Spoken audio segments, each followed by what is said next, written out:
Hi, I am going to show you how to do some citations for just some regular online articles today. So you want to start with your template already open. Um, Good suggestion. I have an article already open because of course it would take a little time. And then what we use in Situate is MLA citation. So I have a couple different resources. I'm going to go ahead and I'm going to start with easybib.com. I'm going to have that open. I have shared we do have an ad blocker in Situate schools.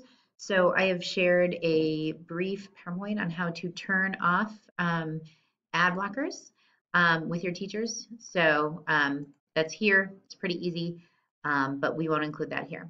So I have Easybib. I have enabled the ads on my page. We don't, which you just have to do.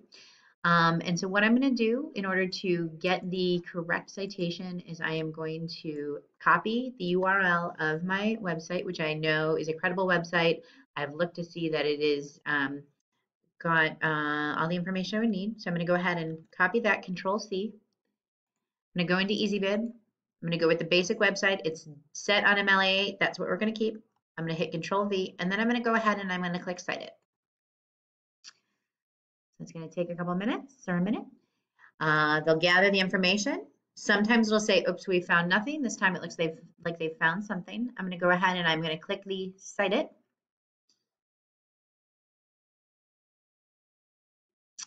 And I can see that it's found most of my information, but I'm not done. I'm going to continue to the final step.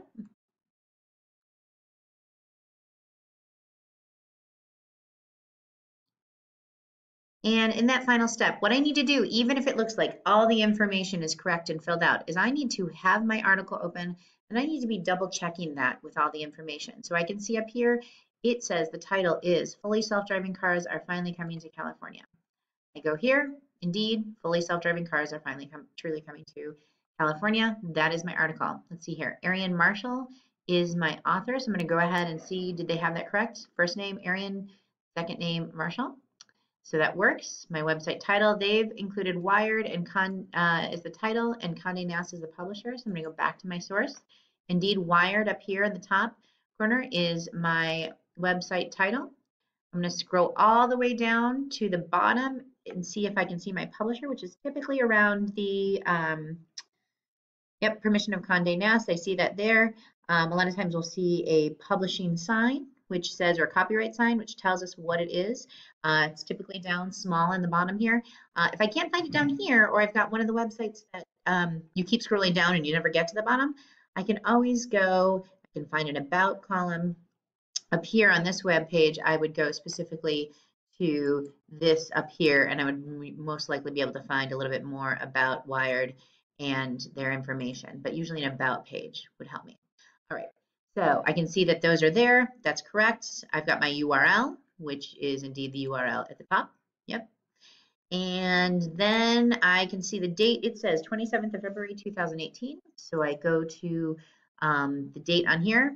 Now this is the 26th, but it could be very well an update. But I'm going to go with what it says on here on the actual article title.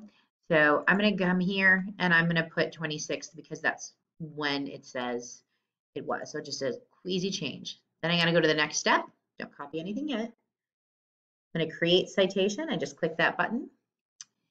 And here I have a full citation ready to go. I can see that everything is included here.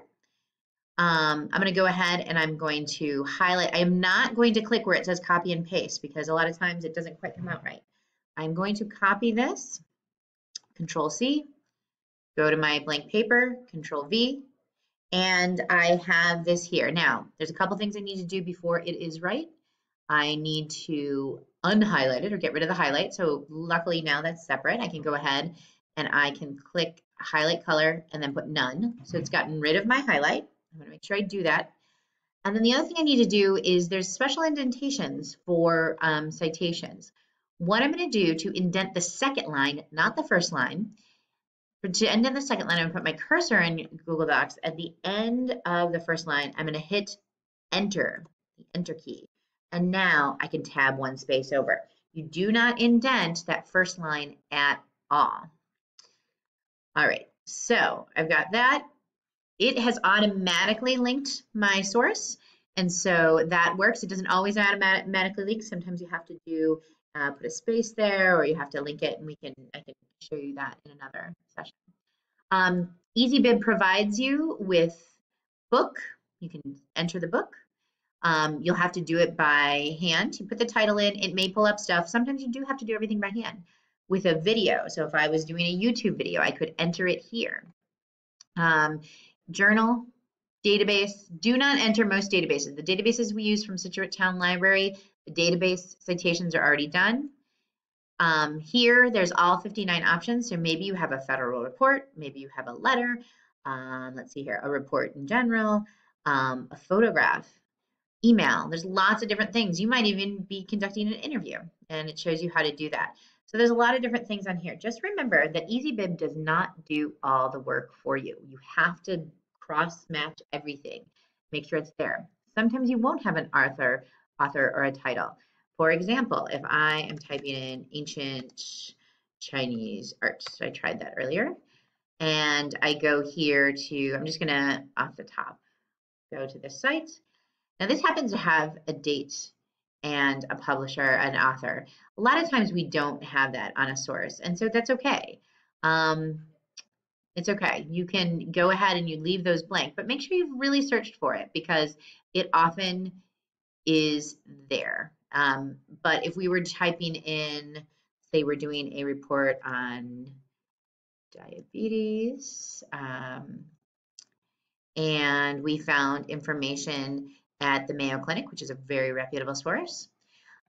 We might find this overview and symptoms, and then we go to enter it into Easybib, and there is no author and there's no date because it is a general source, and that's okay. Now, if you are unsure of how to cite a source and you want to kind of do it by hand, the Purdue OWL, which is here, and I'm going to make it kind of a larger text here. You can just type in Purdue OWL. It's the University of Purdue, and they do an amazing job. We always use MLA though, so make sure that you're doing that. You will see, you'll be able to see the different formatting options and how to cite.